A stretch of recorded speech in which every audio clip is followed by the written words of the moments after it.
जय हिंद साथियों, स्वागत है आपका अपने YouTube चैनल ऑनलाइन क्लासरूम में। आज की इस वीडियो में हम 12वीं क्लास की पॉलिटिकल साइंस का चौथा अध्याय दक्षिण एशिया एवं समकालीन विश्व आपके लिए लेके आए हैं। इस अध्याय में जो हमें मुख्य रूप से पढ़ना है वो पढ़ना है कि जो दक्षिण एशिया के देश है आखिर उनमें किस प्रकार से एक लोकतांत्रिक व्यवस्था के लिए संघर्ष चलता है और किस प्रकार से लोकतांत्रिक व्यवस्था कायम होती है या नहीं होती। दक्षिण एशिया, क्योंकि हमारे अध्याय का नाम है दक्षिण एशिया एवं समकालीन विश्व। आखिर दक्षिण एशिया है क्या? एशिया हम जानते हैं कि हमारा एक महाद्वीप है, दक्षिण नीचे की दिशा, और यानी कि दक्षिण एशिया यानी कि नीचे वाला एशिया। मुख्य रूप से दक्षिण एशिया में 7 देशों को शामिल किया जाता है। कौन कौन से देश हैं? भारत, बांग्लादेश, पाकिस्तान, नेपाल, श्रीलंका, मालदीव, भूटान। इन देशों को दक्षिण एशियाई देशों को में शामिल किया जाता है। एक नंबर का क्वेश्चन पूछ सकता है कि दक्षिण एशिया में कितने देश शामिल हैं या निम्न में से कौन दक्षिण एशिया में शामिल नहीं है। कई बार अफगानिस्तान और म्यांमार को भी हम शामिल कर लेते हैं, लेकिन जो मुख्य रूप से अगर पूछा जाएगा कि कितने देशों को दक्षिण एशिया में शामिल किया जाता है तो 7, और आप साथ में नोट में लिख दीजिए कि अफगानिस्तान और म्यांमार को भी कभी कभी शामिल किया जाता है। ठीक है, अब सबसे बड़ी बात क्या है कि दक्षिण एशिया जो है वो ज्यादातर जो दक्षिण एशियाई देश हैं वो ज्यादातर टाइम पर उपनिवेश रहे हैं, यानी कि उन पर किसी और देशों ने शासन किया है। ठीक है, अब जैसे भारत, बांग्लादेश और पाकिस्तान को आप लेंगे तो इन पर अंग्रेजी हुकूमत का राज था। पहली बात हम देखते हैं कि हमें जो दक्षिण एशिया के बारे में पढ़ना है वो पढ़ना है कि यहाँ पर किस प्रकार से लोकतांत्रिक व्यवस्था कायम होती है और किस प्रकार से लोकतांत्रिक व्यवस्था के लिए जनता संघर्ष करती है।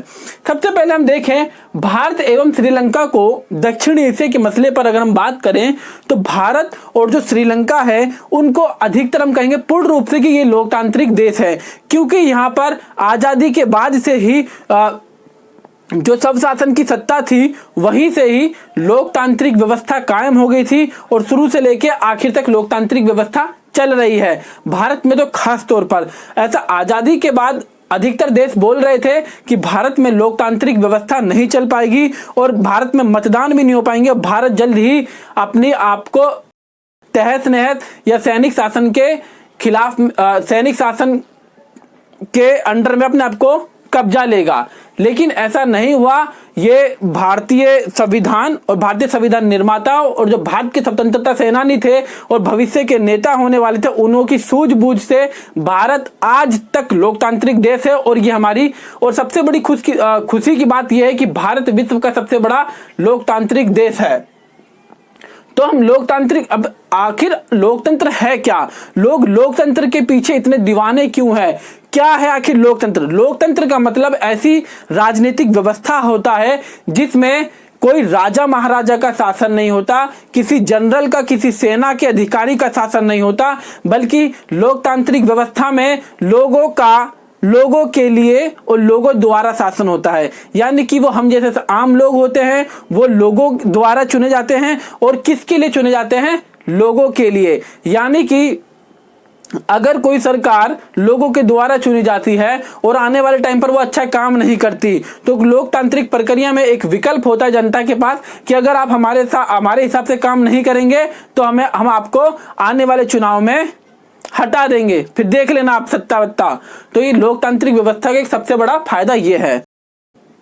आइए हम शुरू करते हैं अपनी दक्षिण एशिया में लोकतांत्रिक प्रक्रिया की यात्रा। सबसे पहले हम लेंगे पाकिस्तान और दूसरा टॉपिक है हमारा बांग्लादेश।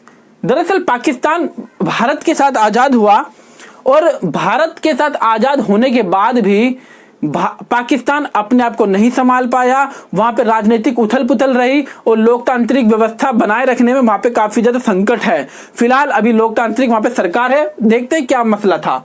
सैनिक शासन, पाकिस्तान में सबसे ज्यादा सैनिक शासन रहा है। 1947 में पाकिस्तान में संसदीय लोकतंत्र स्थापित हुआ। कौन सा संसदीय लोकतंत्र स्थापित हुआ? पाकिस्तान में संसदीय लोकतंत्र हुआ। कैसे? जैसे कि हम अपने क्षेत्र में अपने भारत के जो चुनाव होते हैं उसमें हमारे प्रधानमंत्री हैं और उनके संसदीय सांसद हैं, तो उसी प्रकार से पाकिस्तान में भी संसदीय लोकतंत्र की स्थापना हुई थी। लेकिन 1958 में 11 साल बाद जनरल अयूब खान ने शासन अपने हाथ में ले लिया और वहां पे सैनिक शासन स्थापित कर दिया। कुछ टाइम बाद उसने राष्ट्रपति के रूप में अपना निर्वाचन यानी अपना मत करवा लिया, यानी कि जो पाकिस्तान में संसदीय प्रणाली थी वो खत्म हो गई और जनरल अयूब खान ने वहां पर शासन स्थापित कर अपने शासन अपने कब्जे में ले लिया और स्वयं को राष्ट्रपति के रूप में, किसके रूप में, राष्ट्रपति के रूप में निर्वाचन करवा ले कि मैं इस देश का सबसे बड़ा हूं। लेकिन संसदीय प्रणाली में जो सबसे ज्यादा प्रमुख होता है वो होता है उस देश का प्रधानमंत्री। ठीक, अब बात करते हैं कि भ्रष्टाचार तथा जनता की मांग के कारण अयूब खान ने 1969 में पद से अपना इस्तीफा छोड़ दिया, पद छोड़ दिया। यानी कि जो जनरल अयूब खान का शासन था वो काफी भ्रष्टाचारी में, बेरोजगारी में, गरीबी में चल रहा था और जनता की मांग हो रही थी कि आप हमारे को लोकतंत्र में स्थापित करिए और चुनाव करिए।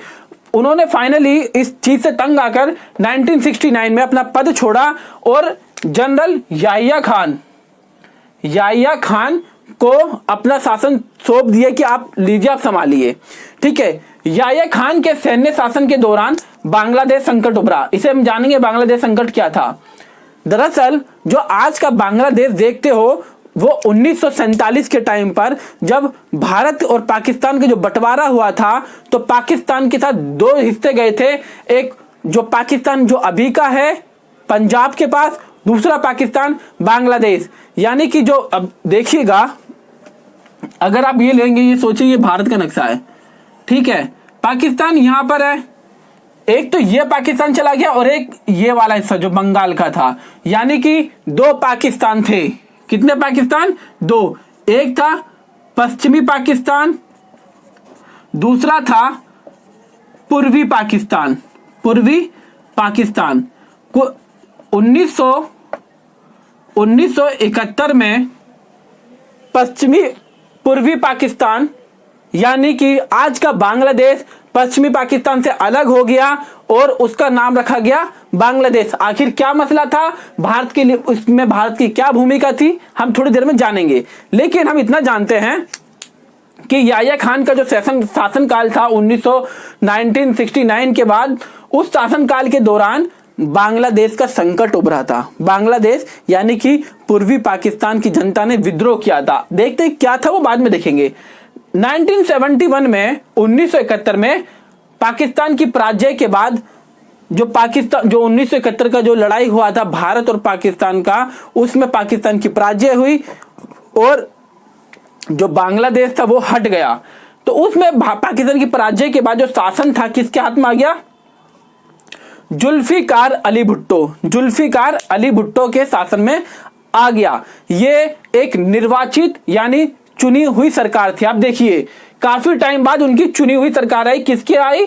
जुल्फिकार अली भुट्टो। ठीक है, जुल्फिकार अली भुट्टो का शासन चलता है। बाद में क्या करते हैं कि जुल्फिकार अली भुट्टो के शासनकाल में काफी दिक्कतें आ जाती हैं। ठीक है, 1977 में जनरल जिया उल हक ने, किसने?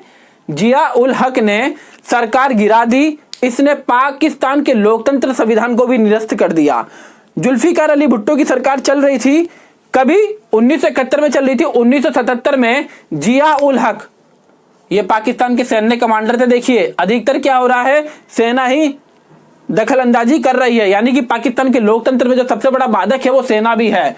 तो जनरल जिया उल हक ने सरकार गिरा दी। इसने पाकिस्तान के लोकतांत्रिक जो संविधान था उसे भी निरस्त यानी खत्म कर दिया। जिया उल हक की मृत्यु हो गई।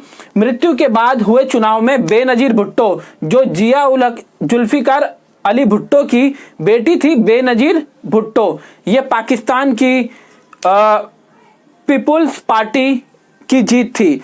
यानी कि अपने जनरल जिया उल हक के बाद पाकिस्तान में चुनाव होते हैं और चुनाव के बाद जुल्फिकार अली भुट्टो की बेटी बेनजीर भुट्टो की पाकिस्तान पीपुल्स पार्टी जो थी वो जीतकर सत्ता में आती है।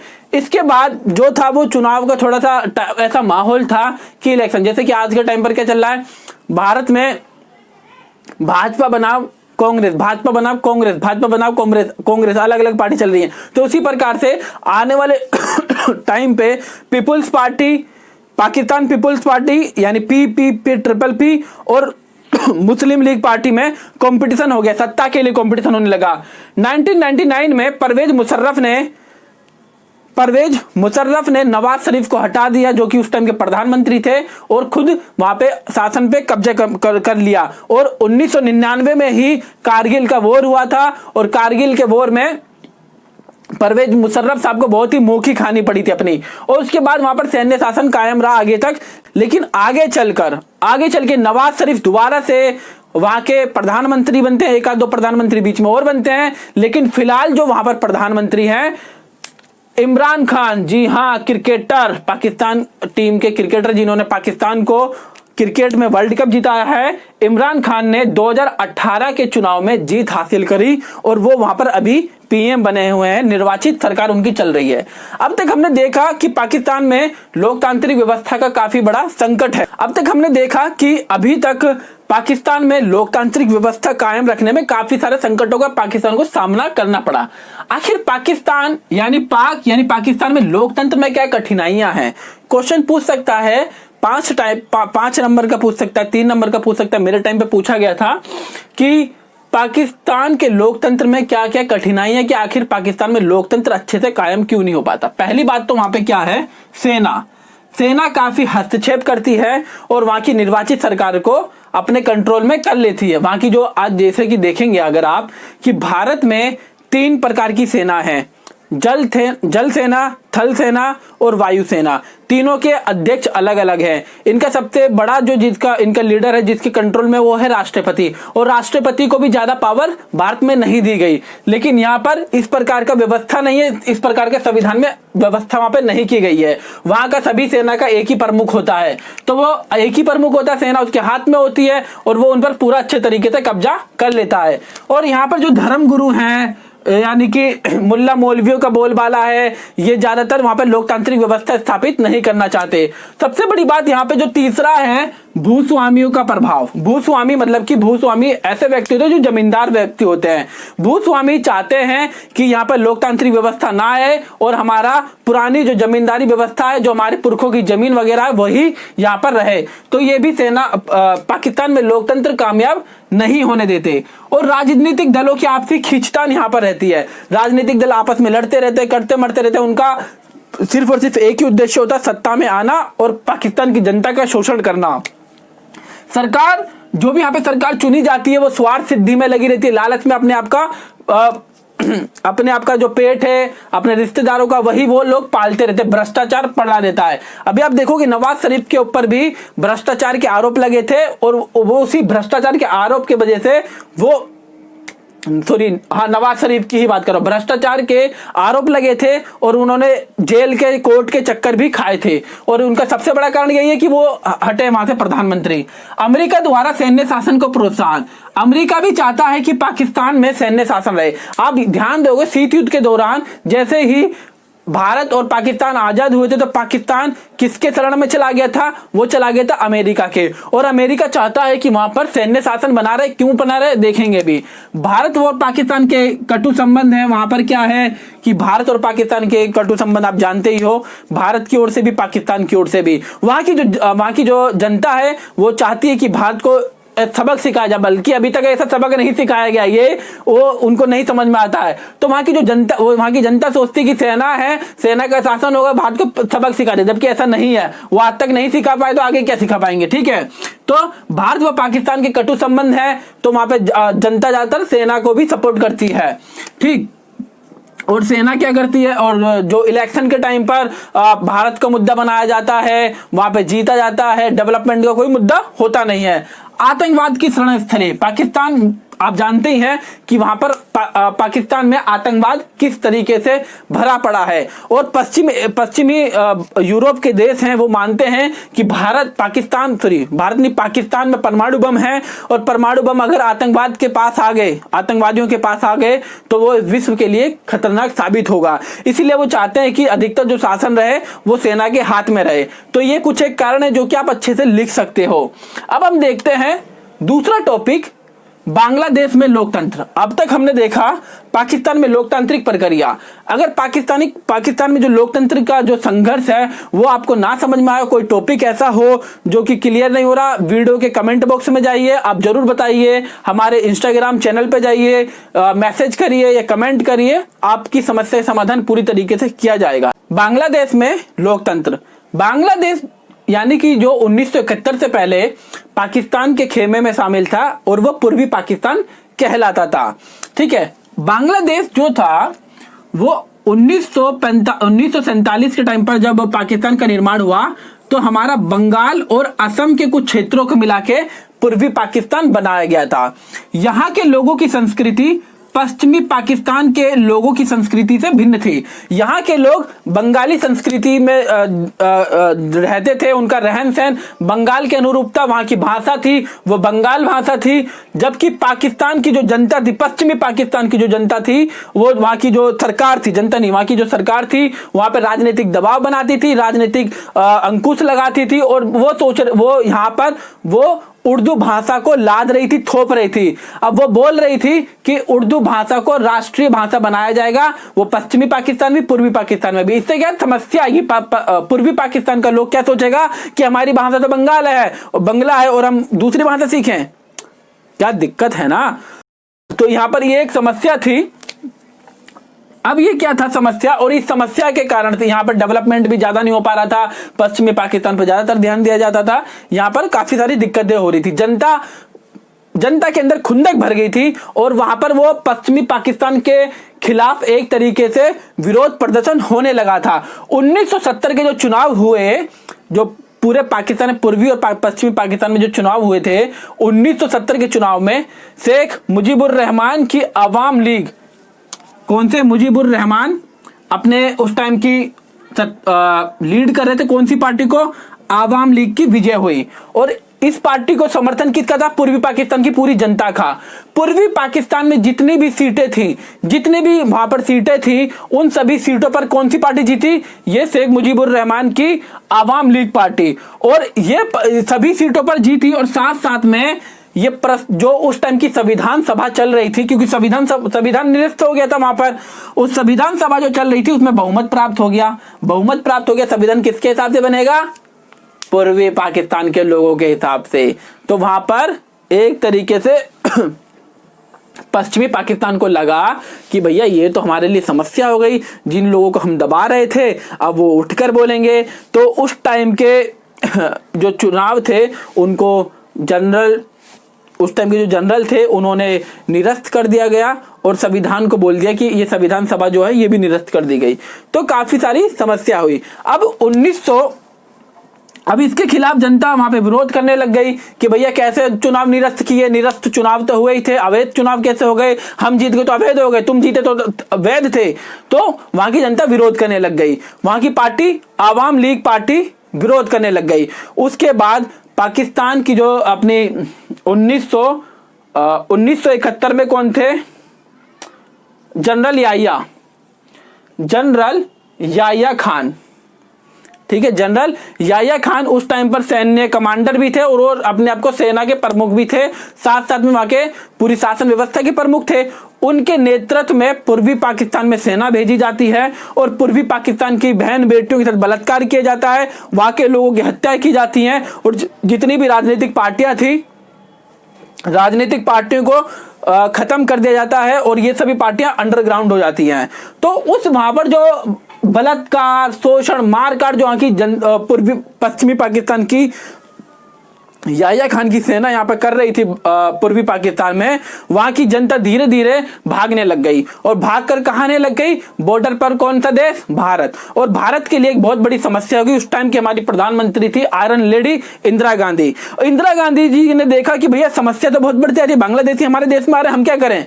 तो उन्होंने आराम से समझाया कि भैया देखो ये तुम्हारा अपना मामला है, इसे सुलटाओ, खत्म करो, ठीक, इसे खत्म करो, हमें अपना भी देखना है। तो ये नहीं माने, दोबारा बोले, नहीं माने।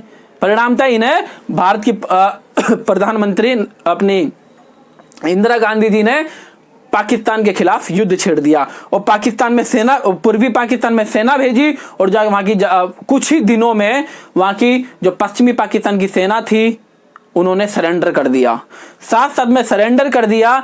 और वहां पे पूर्वी पाकिस्तान की जनता का सहयोग वैसे ही मिल रहा था, क्योंकि हमें मालूम है कि अगर ये हारेंगे तो हम अपना आजाद हो जाएंगे। तो एक तरीके से इंदिरा गांधी जी ने बांग्लादेश का निर्माण किया। और उसी टाइम पर जब ये सारा मसला चल रहा था, तो अब देखिए, ये देखिए, थोड़ा दिखाते हैं आपको। ये था अपना भारत, ठीक है, यहां पर है अपना बांग्लादेश, पाकिस्तान यहां पर है। अब जैसे ही भारत की सेना बांग्लादेश में घुसी तो पाकिस्तान ने फोन घुमाया किसे? अमेरिका को। अमेरिका के सारे जहाज कहां पे आ गए? बंगाल की खाड़ी में। अब अमेरिका इस युद्ध में घुस गया। जब अमेरिका इस युद्ध में घुस गया तो भाई दिक्कत हो गई। अमेरिका तो पावरफुल कंट्री, अब भारत करे तो क्या। लेकिन उस टाइम की आयरन लेडी हमारी प्रधानमंत्री इंदिरा गांधी जी ने कहा मीटिंग फिक्स कर ली अपनी? यूएसएसआर में। कहां पर?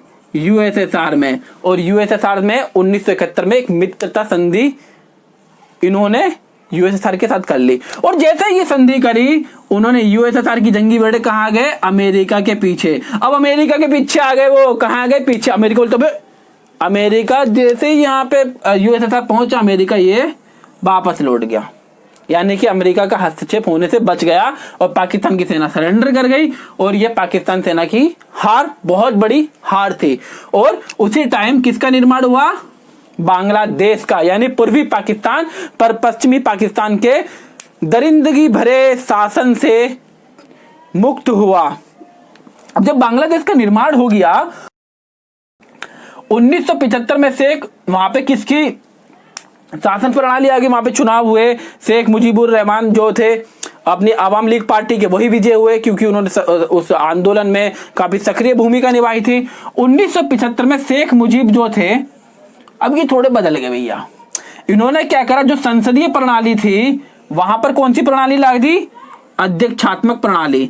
संसदीय प्रणाली में क्या होता है कि जो हमारे प्रधानमंत्री हैं, अभी जैसे एग्जांपल के लिए सोच लीजिए कि नरेंद्र मोदी हमारे प्रधानमंत्री हैं और उनके सपोर्ट में सारे के सारे सांसद हैं। सारे के सारे सांसद बोले कि भैया हम आपको प्रधानमंत्री नहीं बनाते, किसी और को बनाएंगे, तो उन्हें हटना पड़ेगा। अध्यक्षात्मक प्रणाली में एक ही सुप्रीमो होता, वही होता, उसका नाम होता राष्ट्रपति। राष्ट्रपति को ज्यादा पावर मिली होती है। उन्होंने संसदीय प्रणाली खत्म कर दी। कौन सी प्रणाली लगा दी?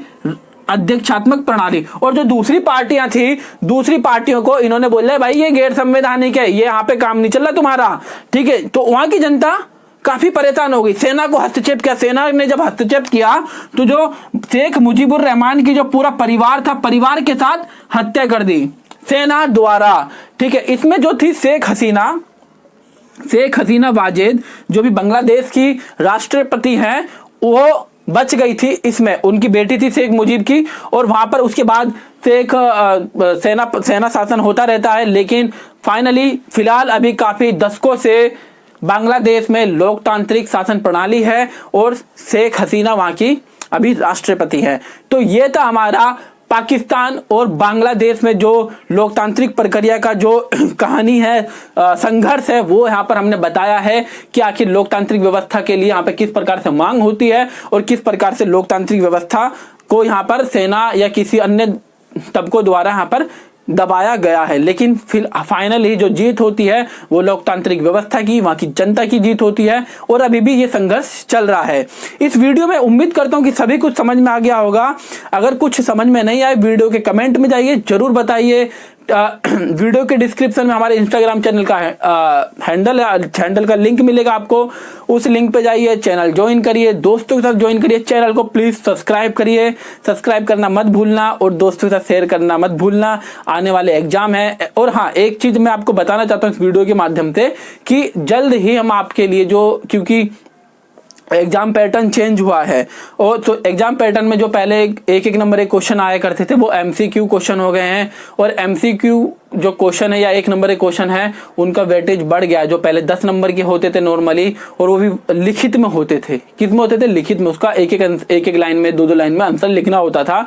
वो एक नंबर एक क्वेश्चन से हटके, एक नंबर के 10 क्वेश्चन से हटके 16 एमसीक्यू क्वेश्चन आने लगे। कुछ चेंजेस हुए हैं, उसके ऊपर हम पूरी वीडियो बना देंगे। और साथ साथ में जो आपके इंपॉर्टेंट क्वेश्चन है, चाहे वो 1 नंबर के हिसाब से हो, 2 नंबर के, 3 नंबर के या 5 नंबर के हिसाब से हो, उसकी तैयारी हम आपकी पूरी करवाएंगे। फिलहाल अभी के लिए इतना ही। धन्यवाद। जय हिंद, जय भारत।